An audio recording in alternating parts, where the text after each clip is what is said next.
जनाब आली, जनाब मोहतरम, जनाब काबिल इज़्ज़त, आपसे गुजारिश है, इक़्तिदार और कुर्सी हमेशा नहीं रहती।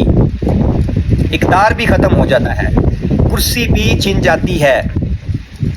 1400 साल पहले यजीद ने भी कुर्सी के लिए, कुर्सी को हासिल करने के लिए आले रसूल को शहीद किया।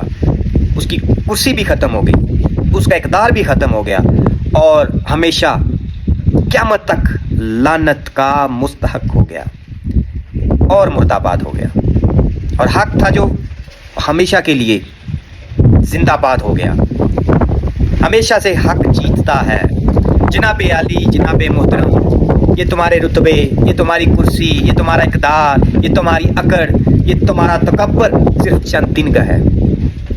अल्लाह बड़ा बेनियाज है, वो हमेशा इंसान को फूल दे देता है। जाओ, जो करना है करो, तुम्हें छुट्टी दी, गुनाह करो, जुल्म करो, लोगों के घरों में घुसकर उनकी माओ, बहनों, बेटियों की इज्जत को पमाल करो, चादर चार दीवारी का तकद्दस पमाल करो, लेकिन आखिर वो जो अंजाम है, अल्लाह पाक इंसान को यहाँ से फिर पकड़ता है। फिर तुम नहीं छूट सकते। हर बुरे इंसान को अल्लाह छूट दे देता है। जाओ, गुनाह करो, जो तुम्हारा दिल करता है करो। मैं तुम्हें एक दिन ज़रूर पूछूंगा। ऐसे जालिम और घटिया नमाज लोगों से अल्लाह हिसाब इस दुनिया में लेता है। ये मत सोचो कि हम मरेंगे तो हमारा हिसाब होगा। हो सकता है आपको कफन भी नसीब ना हो सकता है किसी रास्ते में जाते हुए ऐसे हादसे का शिकार हो जाएं कि आपका जो जिस्म जिस पे आप अकड़ कर चलते हैं वो भी ना मिले। इसलिए जनाब मोहतरम, जनाब आली, पाकिस्तान पर रहम करें, हक का साथ दें।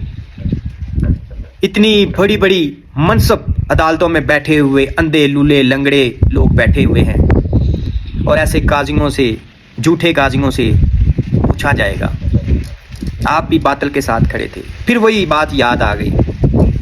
1400 साल पहले यजीद ने भी चंद अशरफियाँ देकर लोगों की ज़रें खरीद ली, उनके ईमान खरीद ले।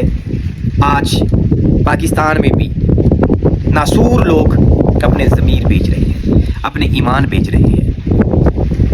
बड़ी बड़ी अदालतों में बैठे हुए अंधे लोग बैठे हुए हैं। गरीब लोग सोचते हैं बाहर हमारे साथ जुल्म हो रहा है, हम बड़ी बड़ी अदालतों में जाएंगे, इंसाफ के लिए इंसाफ लेंगे। अब लोगों को क्या पता, जो वो बड़ी बड़ी अदालतों में अंधे